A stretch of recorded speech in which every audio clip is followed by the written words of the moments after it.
ஆதித்ய நாயகியாக விளங்கும் அன்னை தேவி பாலா திரிபுர சுந்தரி அருளாசையோடு அன்னை குழந்தை வடிவமாக எவ்வாறு வீற்றிருக்கின்றாள், அன்னை குழந்தை வடிவமாக எவ்வாறு வீற்றிருக்கின்றாள் என்ற சிந்தனையோடு அவளுடைய தோற்றம் மற்றும் அவளுடைய சித்திரம் எப்படியெல்லாம் இருக்கின்றது என்பதை நாம் சிந்தித்து வருகின்றோம். இன்றைய நாளில் ஞான சிந்தனையாக அருள் வடிவமாக அன்னையாக தோன்றிய விதம், யாக குண்டத்திலிருந்து அன்னை எவ்வாறு தோன்றினார் என்பதை சிந்திக்கின்றோம். அன்னை பாலா திரிபுர சுந்தரியானவள் மிக பிரம்மாண்டமாக ஒரு குழந்தை வடிவமாக ஒரு ஞான ஜோதியாக அவதரித்திருக்கின்றார். ஆக இப்படி ஒரு தீப்பிழம்பிலிருந்து ஞான ஜோதி வடிவில் ஒளிரூபமாக தோன்றி தரிசனம் தருகின்றால், மௌனத்தின் நடுவே ஒளிந்திருந்த தேவி யாக தூய தீ ஜுவாலையில் திவ்ய ஒளியில் மெல்லிய சிறப்பில் குழந்தையாக வெளிவந்தவள் ஆன்மீக சுடரின் உச்சமாக விளங்குகின்ற லலிதாம்பிகை தன்னுள் மறைந்த சக்திகளை உலகிற்கு அறிவித்துள்ளார். அன்னை லலிதாம்பிகையானவள் அகிலமெல்லாம் காக்கக்கூடிய பராசக்தியாக இருக்கக்கூடிய திரிபுர சுந்தரியாக லலிதா பரமேஸ்வரியாக இருக்கக்கூடிய அன்னையானவள் அவளாக ஒரு மகா அவதாரம் எடுக்கின்றாள். ஏன் மகா அவதாரம் எடுக்கின்றாள் என்றால், அந்த லோகத்தை காக்க வேண்டும் என்று அழிவு காலத்திற்கு செல்லக்கூடிய அந்த லோகத்தை மகா அரக்கனாக இருக்கக்கூடிய பண்டாசுரனிலிருந்து இந்த லோகம் அழிவு லோகத்திற்கு சென்று கொண்டிருக்கின்றது, அழிவு காலத்திற்கு சென்று கொண்டிருக்கின்றது. அந்த காலகட்டத்திற்கு இக்கட்டான சூழ்நிலையே தேவர்கள் எல்லாம் பல துன்பத்திற்கு ஆளப்பட்டு அப்படி அன்னையை அழைக்கின்றார்கள். அழைக்கின்ற அன்னையின் பொழுது அன்னை அவதாரம் எடுக்கின்றாள். எப்படி எடுக்கின்றாள் என்றால், குழந்தை ரூபமாக அவதாரம் எடுக்கின்றாள். அப்படி ஒரு முடிவுக்கு வரக்கூடிய அந்த காலகட்டம், அவருடைய நாத சுபாவம் பூரணமாக இருக்கக்கூடிய தாய் நிறைந்த ரூபம் அந்த வெளிப்பாடாக இருக்கின்றது. பஞ்சபூதங்கள் பூரணமாக சமதம் அடைந்த அந்த புனித நாளாக ஆகாயத்தில் பார்த்தா ஸ்ரீ யந்திரங்கள் எல்லாம் அதிர்வுகளை எழுப்புகின்றது. பூமியில் வேத மந்திரங்கள் நீண்ட நெடுநேரம் பார்த்தாக்க ஒலித்துக் கொண்டே இருக்கின்றது. வேத மந்திரங்கள் ஒலித்துக் கொண்டே இருக்கின்றது. அதனுடைய நாதங்கள் பீஜம் நாதம் பார்க்கும்போது அந்த அதிர்வுகள் அடங்கவே இல்லை. அன்னை தோன்றிவிட்டால் வேத மந்திரங்கள் எல்லாம் மகிழ்ச்சி அடைகின்றது. ஏன்னா வேத மந்திரங்கள்லாம் ஓதிதான் எழுப்பியது. ஏன்னா நம்ம ஒருத்தவங்களை எழுப்பும் பொழுது, ஒருத்தவங்களை தோற்றுவிக்கும் பொழுது தோன்றிவிட்டால் என்றால் எவ்வளவு சந்தோஷம் அடைவோமோ, அது போல வேத மந்திரங்கள் எல்லாம் அந்த அதிர்வுகளை நிறுத்தவே இல்லை. ஓதிய மந்திரங்கள் ஓதிக்கொண்டே இருக்கின்றன. நீண்ட நேரம் தொடர்ந்து ஒலித்துக் கொண்டே இருந்தது. யாக குண்டம் நெடிய காற்றை உடைத்து, யாக குண்டத்திலிருந்து ஒரு நெடிய காற்றை உடைத்துக் கொண்டு சுடர்ந்து தீயின் கொழுந்து துளிர்விட்டுக் கொண்டிருந்த அந்த தீ கொழுந்தின் மேலே ஒரு தெய்வீக தூய்மையான ஒரு பசுமை ஒளி வீசியது.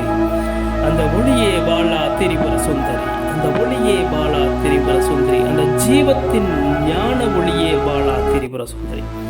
அவோ அன்னை எப்படிப்பட்டவள்? ஒரு ஜீவ ஒளியும் போன்றவள். இந்த ஜீவ ஒளியின் ஜோதிதான் திருவுருவம். அந்த ஜோதியினுடைய திரு உருவத்திலிருந்து அந்த பிரம்மாண்டமான வடிவமைப்பை தான் நம்ம தரிசித்து வருகிறோம். ஒரு கருவினுடைய தோற்றம் எப்படி பிரம்மாண்டமாக வளர்ந்து வருகின்றதோ, கரு எந்த கருவானாலும் எடுத்துங்க. ஒரு கரு என்பது ஒரு சிறு புள்ளியில் இருந்தால் துவக்கம், ஒரு கருவினுடைய துவக்கம். அந்த கருவினுடைய வளர்ச்சி தான் தோற்றம், உருவம். அப்போ இருக்கக்கூடிய கரு அந்த ஞான ஜோதியினுடைய சிறு ஜோதியாக உருவெடுத்தவள் அன்னை மக பிரம்மாண்டமாக மகாபெரும் வடிவமாக உருவெடுக்கின்றார். அப்படி அந்த மகா ஜோதியினுடைய வழிபாடை இந்த மகா சிறப்பாக நாம் வழிபட்டு வருகின்றோம். பாலாதிரிபுர சுந்தரியானவள் தன்னை தாய் லலிதாம்பிகையினுடைய அங்கத்திலிருந்து தோன்றிய தெய்வீகமாக லலிதோபாக்கியானாம் என்ற நூல் மகா பிரம்மாண்டமாக இதை விளக்கியிருக்கிறது. அப்படி லலிதோபாக்கியானம் என்ன சொல்றாங்கன்னா, இந்த லலிதா பாக்கியானம் இந்த பிரம்மாண்ட புராணத்தில் இடம்பெறக்கூடிய 8 அத்தியாயங்களை கொண்ட ஒரு மிகப்பெரிய கதையாக சொல்கிறாங்க. அப்போ லலிதாம்பிகை ஒரு புராண கதையாக இருக்கிறது. அந்த சண்டமுண்டன் அந்த பண்டாசுரனோட நடந்தக்கூடிய யுத்தங்கள் பற்றி விளக்கமாக விரிவாக சொல்லியிருக்காங்க. அதுவும் எவ்வளவு சுவாரஸ்யமாக சொல்லியிருக்காங்க. பண்டாசுரனை அழிக்க வேண்டியவள் லலிதாம்பிகை தன் இச்சாசக்தியால் அழிக்கின்றாள். எப்படின்னு பாருங்களேன். ஒரு பாலா திரிபுர சுந்தரி என்ற குழந்தை வடிவமாக பாலா திரிபுர சுந்தரி குழந்தை வடிவமாக எடுத்து அவளை அழிக்கக்கூடிய போர் எப்படி இருக்குன்னா தன்னுடைய சிரிப்பாலையே அழித்தாள் என்று சொல்கிறாங்க. இவள் சுக சம்சானமாக 12 வயது சிறுமியாக 9 வயது சிறுமியாக ஆனந்த சுபாவம் கொண்டவளாக உலகில் எல்லாவித குணங்கள் நிறைந்தவளாக இருந்தால் பாலா பண்டாசுரனை வீழ்த்தியதன் மூலம் பண்டாசுர சம்ஹாரிணி என்ற புகழ்பெற்ற பெயரும் பெற்றாள் என்று சொல்கிறோம். அப்போது இந்த பாலா திரிபுர சுந்தரி வழிபாடின் மூலமாக பரிபூரண இந்த பாவனையை அடையாளம் கூறப்படுகின்றது. இவருடைய ஞானம், இச்சை, கிரியை என்ற 3 சக்திகள். இச்சா, கிரியை, ஞானம் சொல்லுவோம் இல்லையா? இந்த சொல்லக்கூடிய இந்த 3 சக்திகளையும் விளங்குகின்றாள். தாயான லலிதாம்பிகையினுடைய இந்த பாலா தெய்வீக தன்மை மெல்லிய ஆனந்த பரவசத்தை தருவதாக கருதப்படுகின்றதுன்னு சொல்கிறோம். அப்போ பாலா என்பது நவசக்திகளுடைய சொரூபமாக இருக்கின்றது. நவசக்திகளுடைய தொடக்கமாகவும் இருக்கின்றது. ஸ்ரீவித்யா உபாசனைகள் முதல் படியாக இந்த பாலா திரிபுர சுந்தரி வழிபாடு மிக முக்கியமான அங்கமாகவும் இருக்கின்றது. அப்படி பல ரகசியங்களையும் பல தந்திர நூல்களில் இருந்து லலிதா மூலசக்தியாக இருக்கக்கூடிய காமேஸ்வரி, ராஜராஜேஸ்வரி மற்றும் பாலா என 3 சக்திகள் கூறப்படுகின்றோம். அவனுடைய லலிதா அதனுடைய இச்சை சக்தியாக இருந்து பாலா சக்தியை உருவாக்கி இருக்கின்றால்.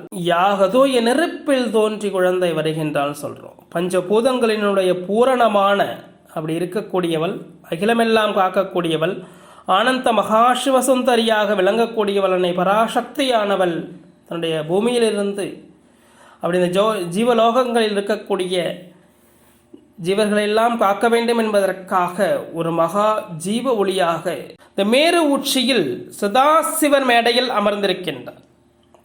எப்படி ஆக மாட்டாங்க?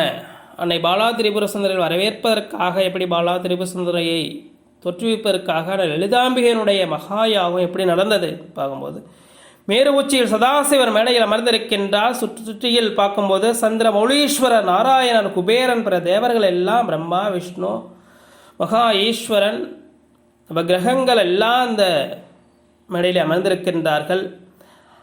அவர்கள் எவரும் பேசவில்லை, மௌனமாக அமர்ந்திருக்கின்றார்கள். யாக குண்டம் தயாரிக்கப்படுகின்றது. ஏன் மௌனமாக இருக்கின்றார் என்றால் அந்த அப்படி ஒரு கால சூழ்நிலை. அப்படி தேவர்கள் எல்லாம் ஒரு கட்டுக்கோப்பான நிலையில் இருக்கின்றார்கள். வேத மந்திரங்களை உருவாக்க வேண்டும் என்ற ஒரு மௌனம், அது அமைதியாக இருக்கக்கூடிய கால சூழ்நிலையில் பல வேத மந்திரங்களை மௌனமாக தயாரித்து அப்படியான லலிதாம்பிகை வழிபடுகின்றார்கள். யாககுண்டம் எப்படி தயாரிக்கப்படுகின்றது? தங்கதளத்தில். ஏன்னா மகா திரிபுர சுந்தரி மகா பரமேஸ்வரியை வரவேற்கின்றோம். அப்படி இருக்கின்றனால தங்கதளத்தில் பஞ்சபூத கலைகளாக வடிவமைக்கப்பட்ட 64 கோண யந்திரம் சிறப்பாக சிந்திக்க வேண்டும். 64 கோண யந்திரங்கள் தங்கதளத்தில் பஞ்சபூத கலைகளால் வடிவமைக்கப்பட்ட 64 கோண எந்திரங்கள். அந்த எந்திரத்தின் நடுவே ஒரு பிரணவ சுழி என்று சொல்றோம். அப்போ அந்த எந்திரத்தின் நடுவே ஒரு பிரணவ சுழி. யாக உண்டத்திற்கு உச்சரிப்புகள் 12 ரத்தினங்கள், நவரத்ன புஷ்பங்கள், நவ திரவியங்கள் சொல்றோம். அப்போ யாக குண்டத்திற்கு பாருங்க எப்படி எல்லாம் அலங்காரம் செய்கிறாங்க. தங்கதளம், 64 கோண யந்திரம், யாக குண்டத்தின் உச்சரிப்பு பார்க்கும்போது 12 ரத்தினங்களால, நவரத்தின புஷ்பங்கள், நவரத்தின திரவியங்கள்லாம் இருக்கின்றது. வேத மந்திரங்களால் நாதத்தினுடைய நகர். அந்த அமைதியில் ஒரு ஓம் என்ற நாதம். தேவாதி தேவர்கள் எல்லாம் அமைதியாக இருக்கின்றார்கள். ஓம் என்ற நாதம் மற்றும் ஒரு இந்த பீஜம் மட்டும் எழும்புது. அப்போது எழும்பும்போது தேவர்கள் மந்திரங்கள் எல்லாம் சுருதிகளாக உச்சரிக்கின்றார்கள். அந்த ஓம் என்ற நாதம் தான் முதல் தொடங்குது. ஓம் என்ற நாதம் அந்த அமைதியிலே ஓம் என்ற பீஜம் தொடங்குகின்றது. ஓம் ஐம் க்ளீம் சௌம் என்று முதலில் அந்த ஒளி மேருவில் உச்சியில் மட்டுமல்ல பூமியில் விண்வெளி வரைக்கும் ஒலிக்குதுன்னு சொல்கிறாங்க. அந்த மேருமலையில் இருக்கக்கூடிய அந்த இடத்துல மட்டும் இல்லை, விண்வெளி வரைக்கும் அந்த நாதம் மௌனமாக இருந்த அந்த லோகங்கள் அந்த மந்திரங்கள் ஒலிக்கும் பொழுது விண்வெளி வரை எட்டுகின்றது. மகாசக்தி வருகின்றால் எப்படி வருகின்றால் தொடர்ந்து இணைந்திருங்கள். அன்னையினுடைய வருகையெல்லாம் எப்படி இருக்கின்றது? பில்லூர் ஸ்ரீ ஆதிசக்தி பாலா ஞான பீடத்தை அணுகி, பில்லூர் ஸ்ரீ ஆதிசக்தி பாலா மகா ஞான பீடமாக பாலா திரிபுர சுந்தரி பாலா திரிபுர சுந்தரி அழகிய ஒரு சிறந்த பீடத்தில் அமர்ந்திருக்கிறார். நீங்கள் பார்க்கும்போதே மெய் சிலிர்க்கக்கூடிய அளவிற்கு ஒரு அழகிய ஒரு பிஞ்சு கரம், அழகிய ரூபம்னா அப்படி அழகாக இருக்காங்க. ஒரு மகாபீடத்தில் உய்யாரமாக அமர்ந்திருக்கின்றார். பில்லூர் ஸ்ரீ ஆதிசக்தி பாலா ஞான பீடம் கும்பகோணத்திலிருந்து காரைக்கால் செல்லக்கூடிய சாலைகளுக்கு இடையில், திருவாரூரிலிருந்து சிதம்பரம் செல்லக்கூடிய சாலைகளுக்கு இடையில் எப்படி வந்தாலும் தரிசிக்கலாம். பில்லூர் என்ற அழகிய கிராமம் ஒரு மையப்பகுதியில் இருக்குது. நீங்கள் இந்த கும்பகோணம் பகுதிக்கு வந்தால் நிச்சயமாக அந்த பில்லூர் ஸ்ரீ ஆதிசக்தி பாலா ஞான பீடத்தினை அணுகி பூஜை முறைகளையும் அன்னை பாலாவிதை தரிசித்து வாருங்கள். நீங்கள் தொடர்ந்து இணைந்திருங்கள். பல பூஜை முறைகள், பல ஆன்மீக சிந்தனைகள்லாம் வழங்கி கொண்டு வருகின்றோம். இணையத்தில் மட்டுமல்லாமல் மற்றும் இந்த பீடத்தை அணுகி தங்களுடைய ஆன்மீக பயணத்தை தங்களோடு கரம் கோர்த்து பயணிங்கள். நன்றி, வணக்கம்.